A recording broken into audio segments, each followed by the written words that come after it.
de rassembler les deux parties et puis de temps à autre, et puis même plus souvent que cela, parler avec les parties séparément est très utile. Rencontrer les deux parties ensemble, je n'ai pas eu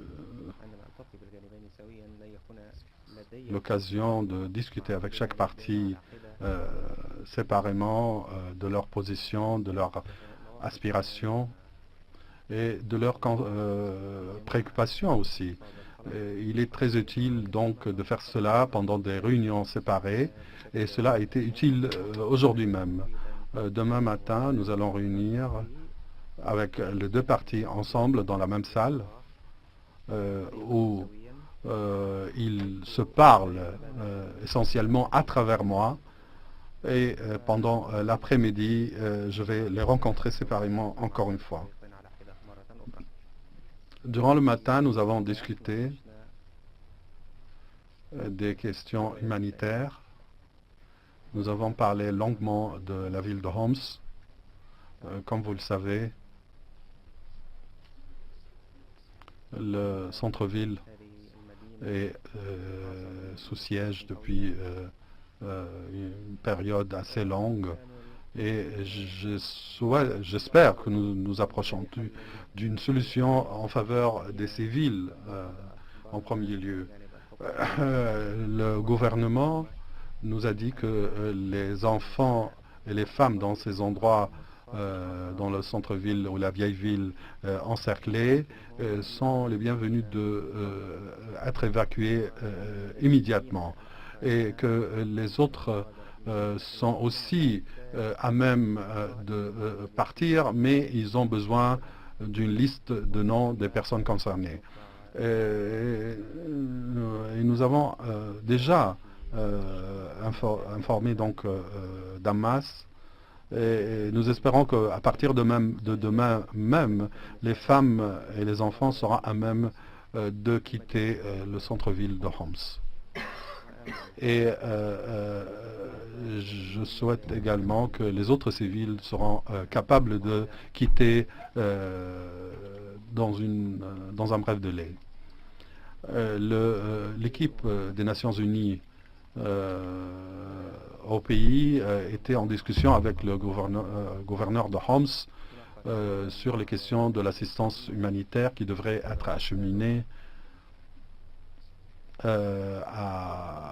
au centre ville de Homs. Les convois sont prêts et le gouvernement était prêt à discuter de cela avec les conseillers, avec Damas.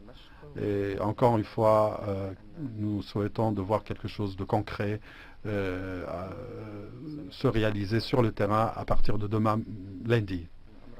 En ce qui concerne les détenus, les prisonniers, ceux qui étaient kidnappés, nous avons aussi discuté longuement de ces questions et nous avons par ailleurs lancé un appel au gouvernement de libérer les femmes, les enfants et les personnes âgées qui se trouvent en détention.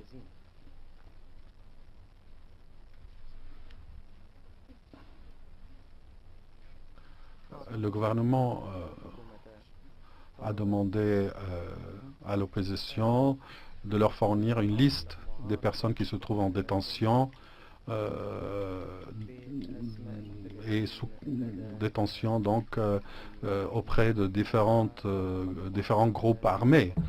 Et l'opposition a dit qu'ils vont essayer de mettre au point les listes demandées donc auprès de ces organisations et des groupes sur lesquels ils ont une autorité ou des contacts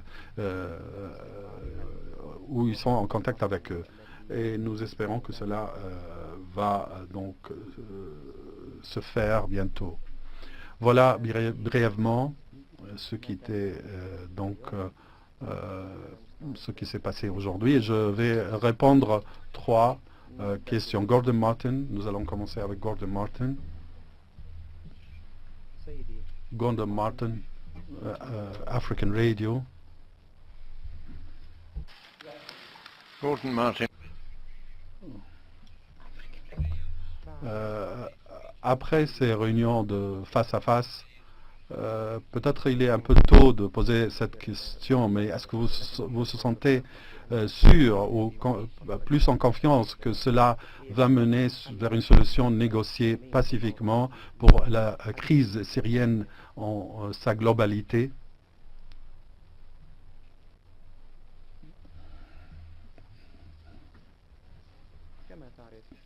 Vous savez, je dis hier ou avant-hier,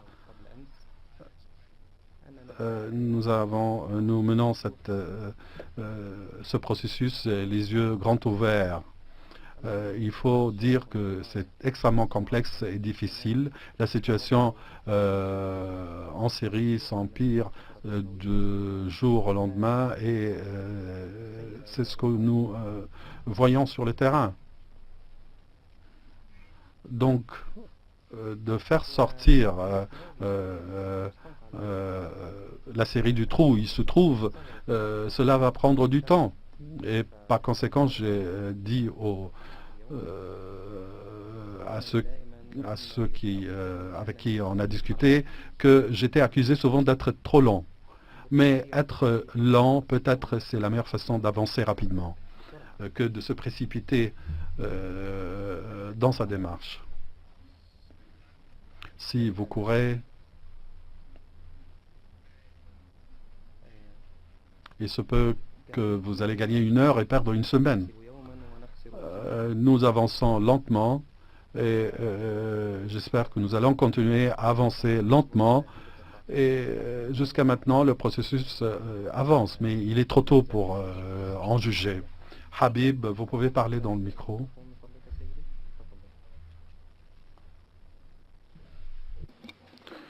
Habib Salman de la télévision syrienne.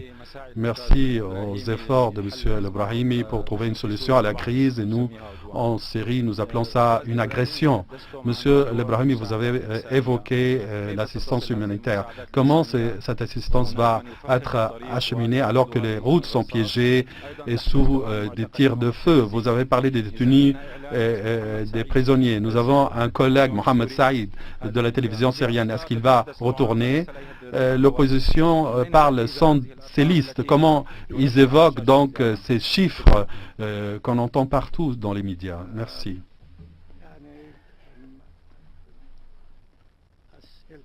Vos questions sont légitimes d'après votre point de vue, bien sûr. En ce qui concerne, moi, je n'ai pas évoqué que la situation de Homs. Et concernant Homs, il y a un accord en ce moment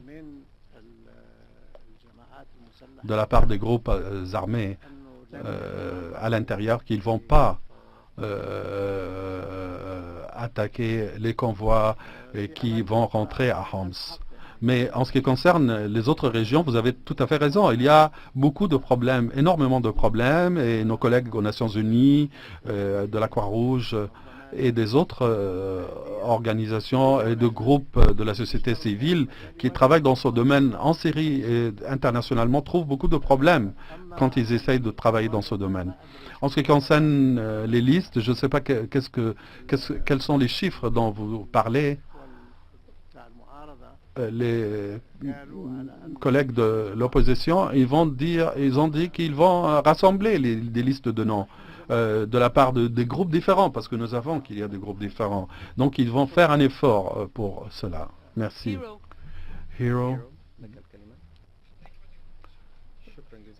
Merci. Hero.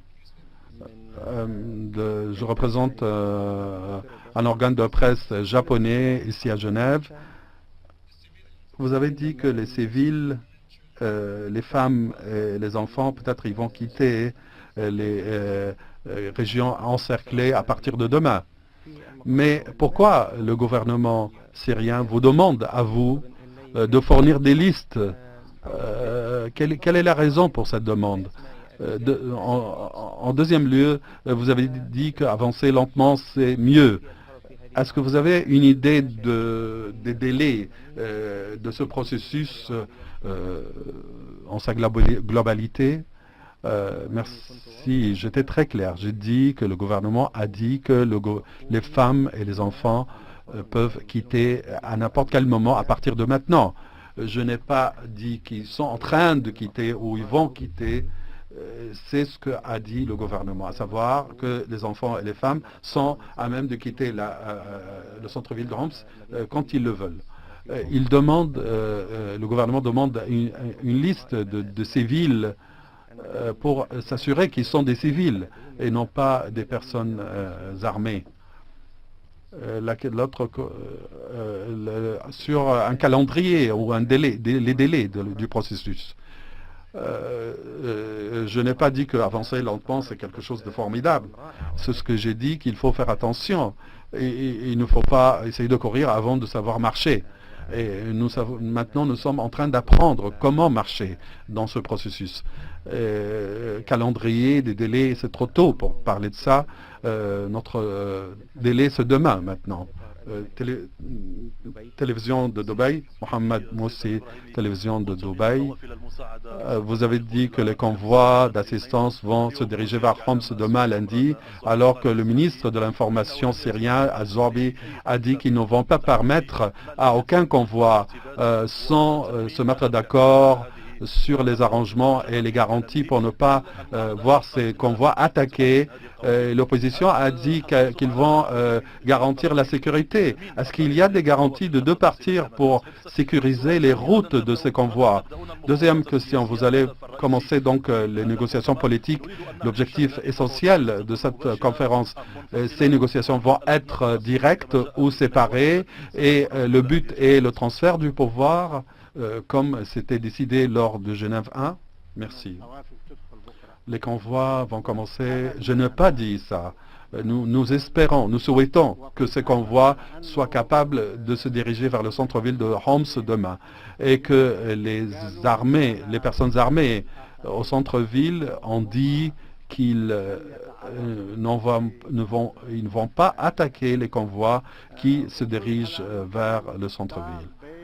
Et j'ai dit qu'il y a eu des pourparlers entre les Nations Unies à Damas et le gouverneur de Homs et que la décision n'est pas prise encore.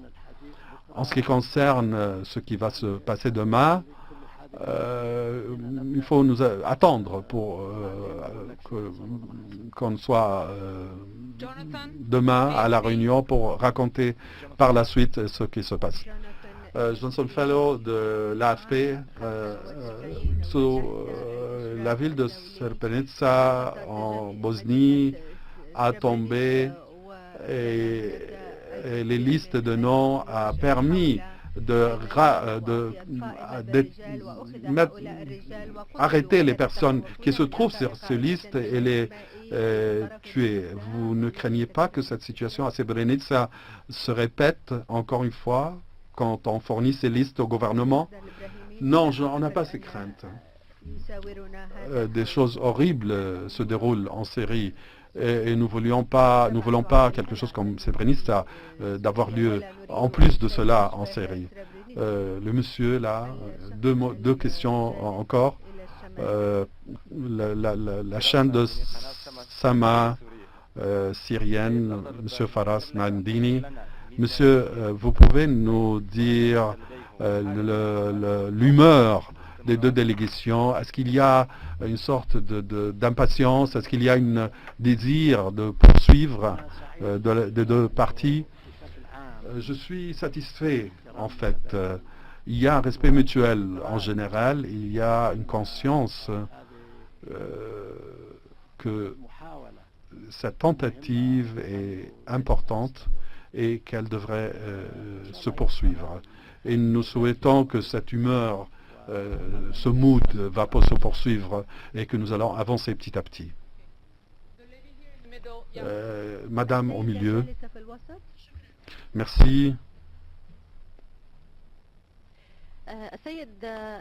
Monsieur Brahimi, Anas Al-Abda a parlé à la presse cet après-midi Anas Al-Abda et dit qu'il n'y a pas une destination ou une seule autorité qui a contrôle de tous les groupes armés qui se trouvent sur le terrain. Comment vous pouvez avoir des garanties de la coalition alors qu'il y a des détenus et des prisonniers? Le gouvernement est une seule destination, alors que les groupes armés, ce sont des milliers. Comment on peut avoir des garanties de ces groupes? Madame, j'ai bien dit que la coalition qui se trouve ici a dit qu'ils vont essayer de rassembler les noms à partir donc de leurs sources et des groupes sur lesquels ils ont le contrôle ou avec qui ils ont des contacts. Ils savent, autant que nous, qu'il y a beaucoup de groupes et de groupuscules et avec beaucoup d'entre eux, il n'y a pas de contact. Et par conséquent, nous n'allons pas savoir ceux qui se trouvent en détention chez eux ou ceux qui étaient tués par eux. La situation est difficile, mais nous allons rassembler le maximum, un grand nombre de disparus, de kidnappés, et petit à petit, nous allons résoudre leurs problèmes. Les dernières deux questions, Mr. Ibrahimi, Elias, demain, qu'est-ce que va être discuté demain? Car il y a la partie politique qui va être discutée demain. Qu'en est-il des questions humanitaires? Est-ce qu'elles vont être discutées en parallèle ou il y a une autre formule pour en discuter de ces questions? Ce sont des négociations politiques. Tout ce que nous négocions est politique. Et comme vous le savez, demain, le premier jour des négociations officielles, personne n'a pas encore fait des déclarations préliminaires. Je suis le seul. Et donc, je m'attends à ce que demain, les partis vont faire des déclarations préliminaires sur le chemin devant nous, comment avancer. Et les questions humanitaires, par ailleurs,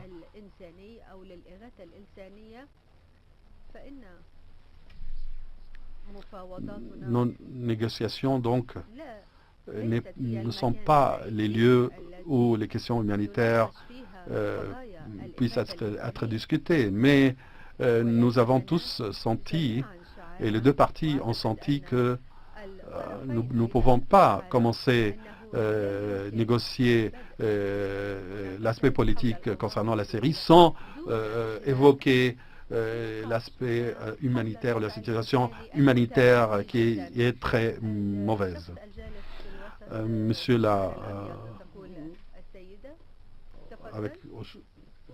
vous avez la parole, monsieur. Microphone.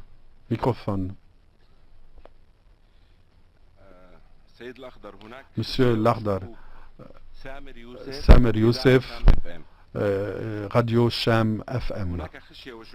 Et il y a des craintes que ces négociations vont s'effondrer à cause de l'incapacité de la délégation de la coalition de mettre en œuvre ce qui est conclu comme accord. Est-ce que vous pensez d'élargir cette délégation et de faire participer d'autres groupes de l'opposition syrienne pour garantir la mise en œuvre des accords? Et l'autre partie de la question, est-ce que vous êtes toujours au milieu du chemin ou vous avez dépassé cela? Est-ce que vous avez donc toujours dans le demi-pas ou vous avez dépassé cette phase? Demain, M. Lardar dit que demain, il va répondre à ces questions. Merci.